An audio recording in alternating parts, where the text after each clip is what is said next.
Hola, ¿qué tal? Hoy vamos a ver otro tema. Es un tema muy sencillo pero muy interesante. El tema que vamos a ver hoy es movimiento relativo entre dos partículas. Bueno, ¿cuándo existe el movimiento relativo entre dos partículas? Pues cuando es más fácil estudiar en partes con dos o más marcos de referencia. Aquí estoy poniendo una simulación que ya habíamos visto antes. ¿Cuál es? Pues ahora sí la Tierra girando alrededor del Sol. Pero bueno, este movimiento, aunque es correcto, no es de todo real. Veamos. Si ustedes alguna vez leyeron o se interesaron, sabrían que el Sol gira alrededor también de la galaxia, lo cual también podría generar este tipo de movimiento. Vamos a verlo.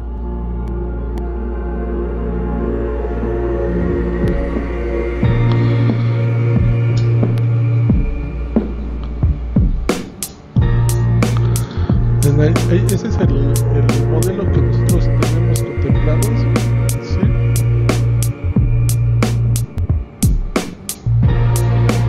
Pero ahí dice que, por ejemplo, nuestro sistema solar se mueve a 70.000 kilómetros por hora. Fíjense cómo realmente se está moviendo el sistema solar. El punto amarillo, por supuesto, es el Sol. Ajá. Y vean cómo todos los planetas están girando alrededor de él. Esto es porque el Sol está girando alrededor de nuestra galaxia, la Vía Láctea.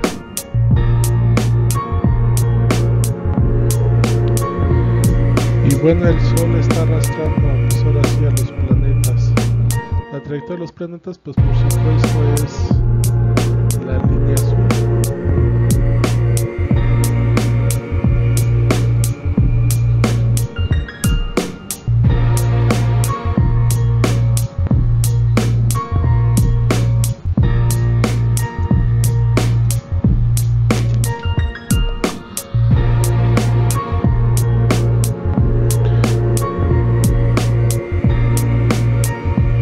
Está interesante, ¿verdad?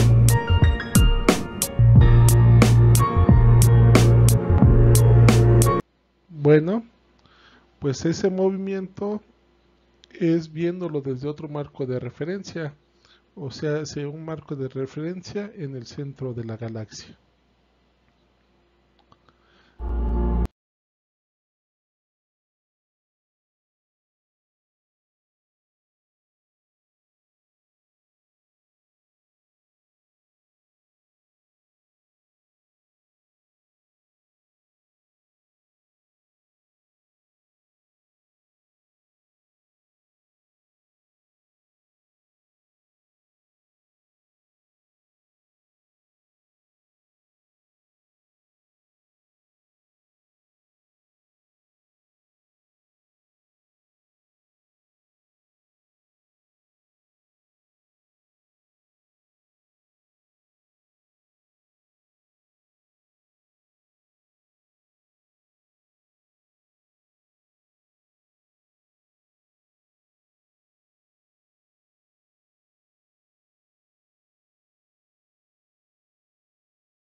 Entonces, bueno,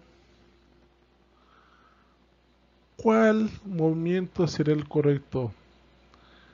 ¿El de Kepler, el que está aquí, o el heliocéntrico que está aquí? ¿Ustedes cuál creen que sea el correcto? ¿Eh? ¿Cuál movimiento ustedes creen que sea el correcto que debemos de manejar? ¿Mm? Pues miren, el movimiento que es correcto va a depender de nuestro marco de referencia, es decir, si tenemos un marco de referencia absoluto o relativo. Si tuviéramos un marco de referencia relativo, podemos decir que el movimiento de la derecha, el de Kepler, es el correcto. Y de hecho es correcto, predice muy bien el movimiento de la Tierra alrededor del Sol. Y el otro predice el movimiento del Sol y de la Tierra alrededor. Ahora, ¿cuál es más fácil de estudiar? Pues el movimiento a la derecha. Ahí, si se fijan, nosotros estamos ocupando entonces un marco de referencia relativo y por lo tanto nos está ayudando a predecir el movimiento.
Muy bien, entonces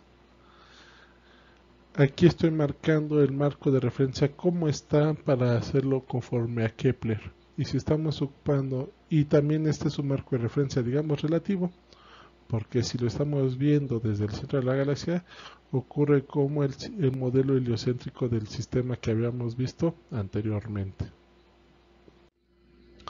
Muy bien, entonces vamos a ver ahora sí la situación matemática del movimiento relativo. Consideremos dos partículas, la partícula A, ¿sí? Aquí está la partícula A y la partícula B, ¿sale?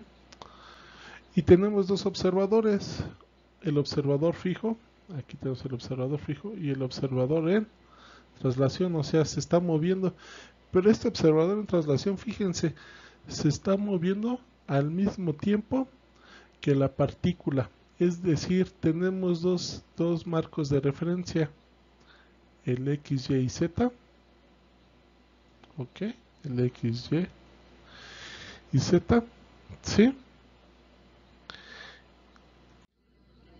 Y tenemos el otro marco de referencia Z', Y' y X', es decir, este está en traslación y se fija encima de la partícula A. Y tenemos dos vectores de posición RA, ¿sí? RA, aquí están, lo tenemos RA y RB. ¿Qué quiere decir con esto? Estos dos vectores de posición se mueven, o más bien están fijos, están medidos en el eje X, Y y Z, ¿sí? Muy bien, ahora vamos a suponer que el observador en traslación es el Sol, ¿sí? Si nosotros quisiéramos saber cómo ve el Sol a la Tierra a través del eje, a través del centro de la galaxia, ¿qué tenemos que hacer? Bueno, pues lo que tenemos que hacer es esto. B, ¿estamos bien?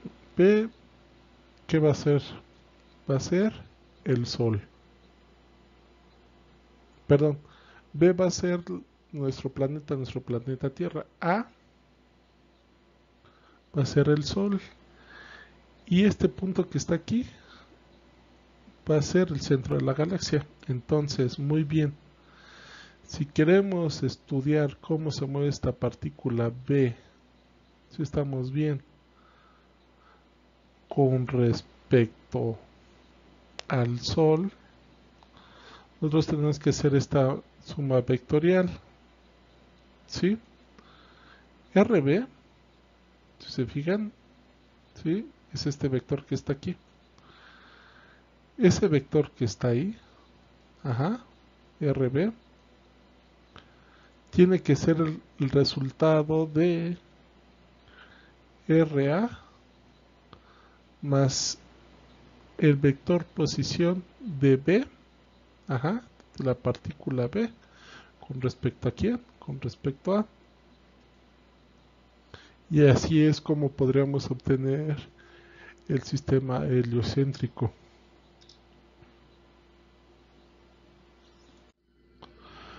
Muy bien, y si nosotros hablando de posición derivamos, pues vamos a encontrar lo que son las velocidades relativas.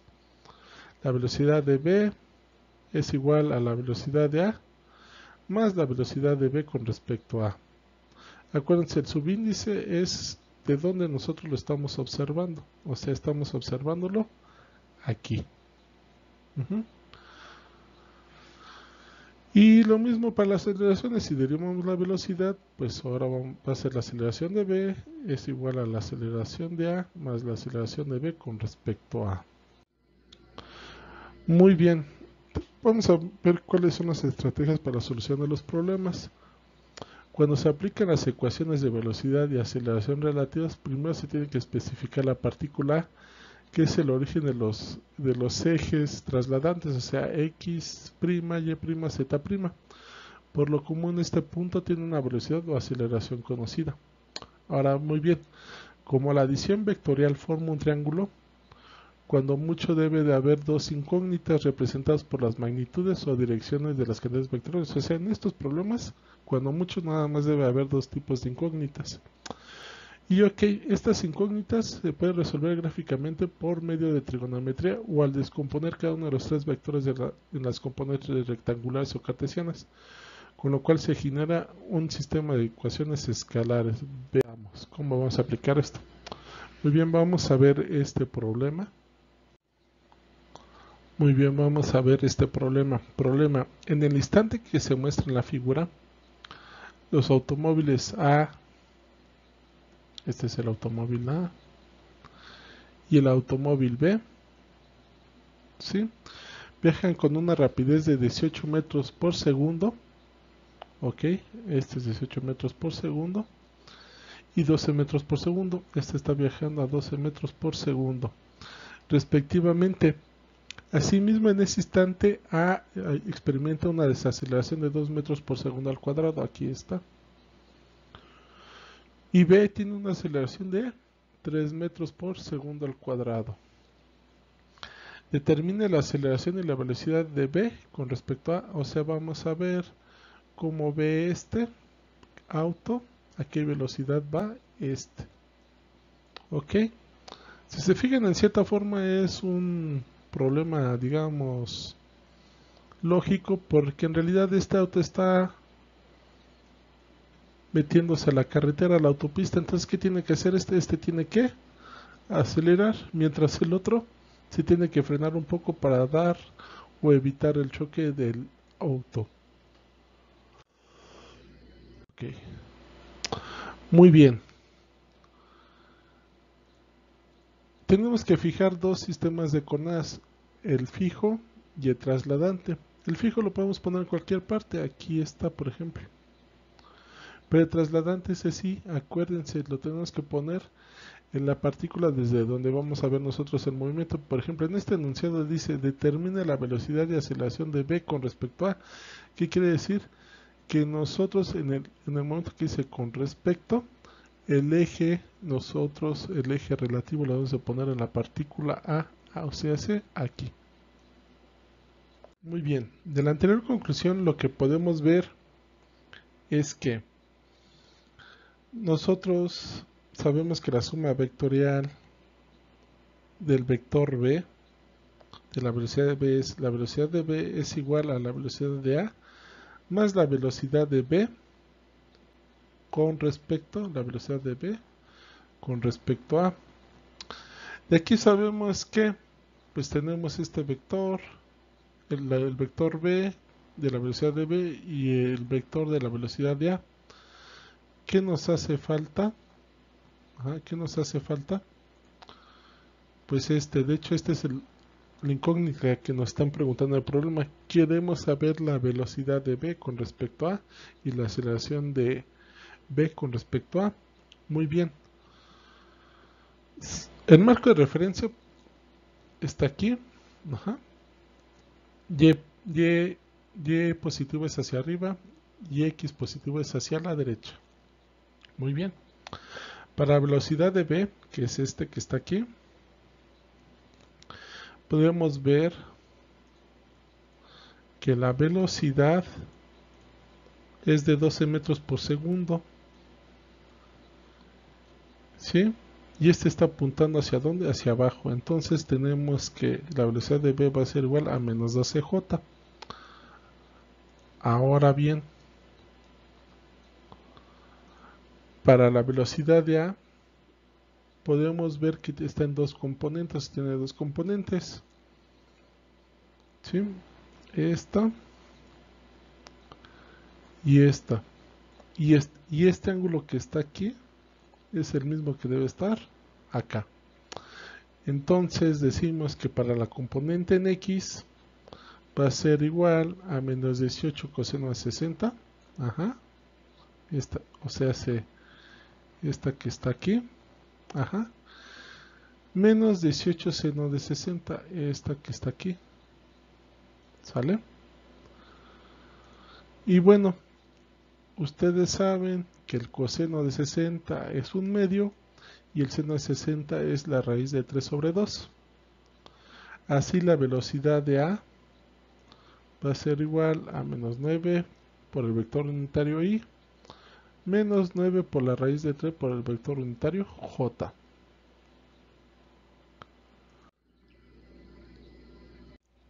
Muy bien, ahora de la suma vectorial que habíamos visto anteriormente, simplemente vamos a despejar la velocidad de B con respecto a, porque es nuestra incógnita. Así tenemos que la velocidad de B menos la velocidad de A va a ser igual a la velocidad de B con respecto a. Ahora vamos a sustituir estos vectores BB y BA. ¿En cuál ecuación? En esta. Habíamos quedado que la velocidad de B es menos 12J y la velocidad de A es menos 9 y menos 9 por la raíz de 3 por J. Y bueno, ya le estamos sustituyendo en esta ecuación.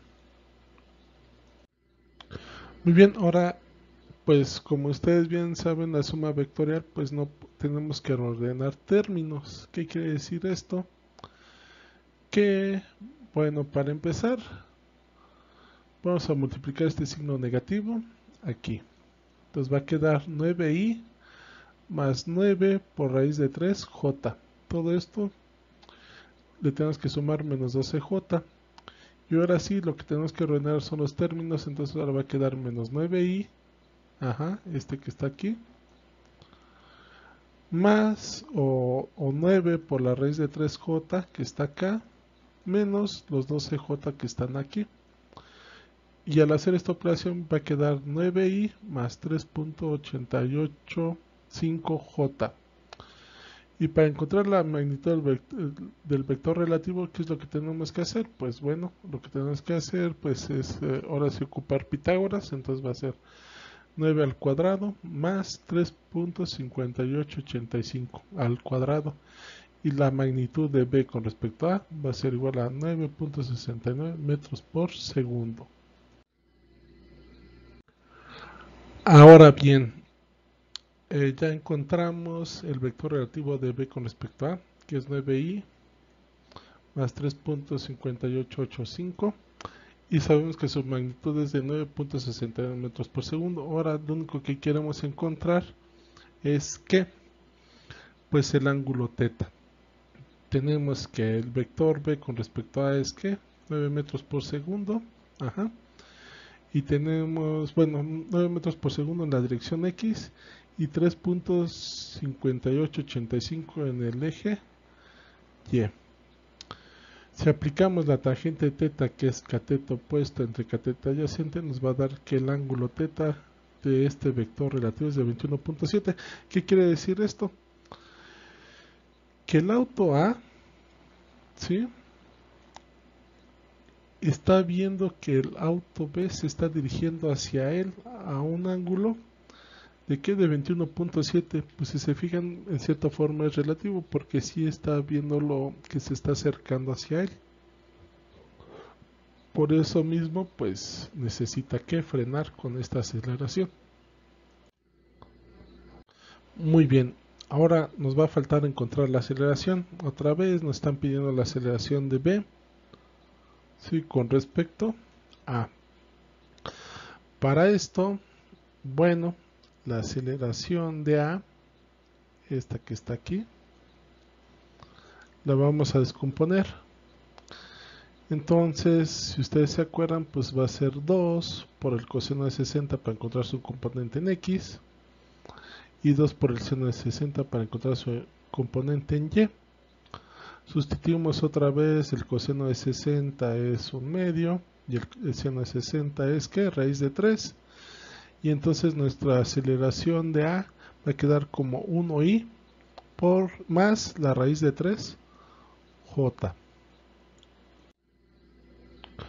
Muy bien, ahora este auto que está aquí, este que está aquí, está todavía sobre la curva, apenas está saliendo de la curva. Entonces quiere decir que este auto tiene dos aceleraciones, una aceleración tangencial y una aceleración normal. El problema dice que el auto B tiene una aceleración de 3 metros por segundo al cuadrado. Entonces esta es la aceleración tangencial, así que la aceleración tangencial que está aquí es aquí igual a ¿qué? A 3 metros por segundo. Muy bien, ahora como habíamos dicho que este movimiento es sobre una curva, pues entonces debemos de tener una aceleración también normal, y esa aceleración normal, acuérdense que es la velocidad al cuadrado de la partícula, así en este caso v, entre el radio de curvatura, que lo tenemos también aquí. Y esto va a ser igual a 1.44 metros por segundo al cuadrado. Por lo tanto, la anterior ecuación, pues sabíamos que 3 era la aceleración tangencial y 1.44 va a ser la aceleración normal. Ahora bien, por esta única ocasión, conste, se lo estoy advirtiendo, por esta única ocasión, la aceleración tangencial y la aceleración normal están apuntando en la misma dirección, no en el mismo, no en el sentido, en la misma dirección que los ejes X y X y Y' también. Entonces no es necesario trasladar la aceleración que está sufriendo este auto, no es necesario trasladar la aceleración que está teniendo este auto a los ejes X y Y. Simplemente lo único que hay que hacer es que esta aceleración normal está apuntando ¿en dónde? Sobre el eje X, pero en sentido negativo. Entonces va a quedar menos 1.44i. Y esta aceleración tangencial está apuntando en la misma dirección, pero en sentido ¿qué? Negativo, y va a ser igual a ¿qué? A menos 3j. O sea, la aceleración tangencial pasó a estar en el eje J y la aceleración normal pasó a estar en el eje Y.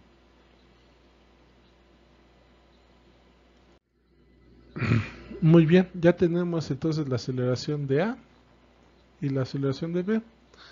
Y nosotros sabemos que la aceleración que nosotros necesitamos es la aceleración de B con respecto a A. Y vamos a sustituir las aceleraciones que habíamos encontrado. Todo esto es la aceleración de A, perdón, de B. Y todo esto es la aceleración de A. Y la incógnita que nos hace falta encontrar es esta. Y entonces tenemos que despejar. Para hacer esto, pues bueno, lo único que hay que hacer es que pasamos ahora sí que la aceleración de B con respecto a de este lado, y todo esto vamos a pasar de este lado, pero que restando, ¿sí? Y este también, y esta aceleración de B con respecto a también la pasé restando. Aquí está la aceleración de B con respecto a la pasé restando, y este que estaba aquí, que estaba restando, pues menos por menos va a dar más, y entonces por lo tanto pues quedó como un más. Pero bueno, como tengo aquí todavía un signo negativo, pues lo que hice fue ahora sí multiplicar todo por menos. Acuérdense que hay que reordenar los términos de I y de J, o sea, que por ejemplo este I, debe estar contra este I. Y acuérdense, pasaba restando, pero menos por menos va a dar más, entonces quedaba así de esta manera. 1 más 1.44. Y también lo que tenga J, pues hay que juntarlos, o hay que juntar esos términos. Entonces este menos 3J tiene que estar con este raíz de 3J, y otra vez se están sumando. ¿Por qué? Porque este pasa de este lado sumando. Pero muy bien, ya les había dicho que este va a quedar como negativo, y entonces hay que multiplicar todo por menos. Aquí están los menos, el signo menos, también está el signo menos, ¿sí? Y entonces nuestro resultado para la aceleración de B con respecto a va a quedar a menos 2.44 y menos 4.732.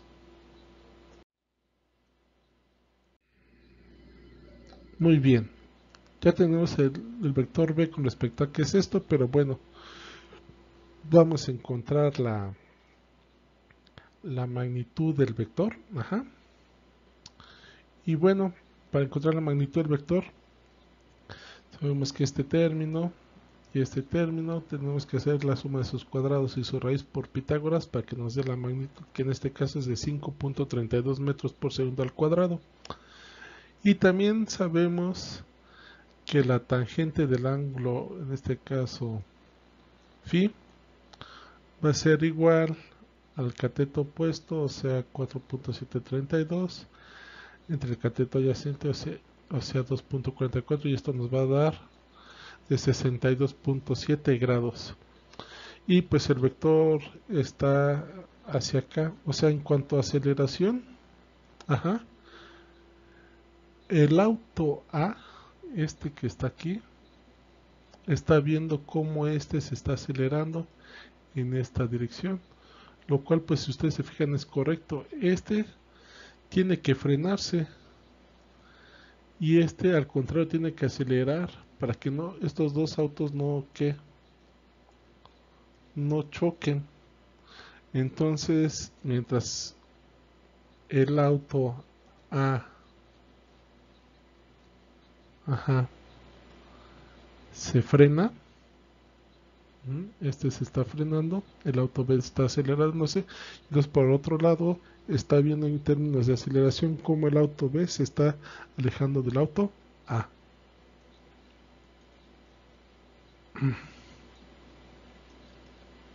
¿Sí? Y bueno, y por último espero que haya quedado todo muy entendido. Ahí pongo las referencias sobre todo de las simulaciones de movimiento y también la referencia de dónde saqué este problema. Y con esto finalizamos nuestra clase.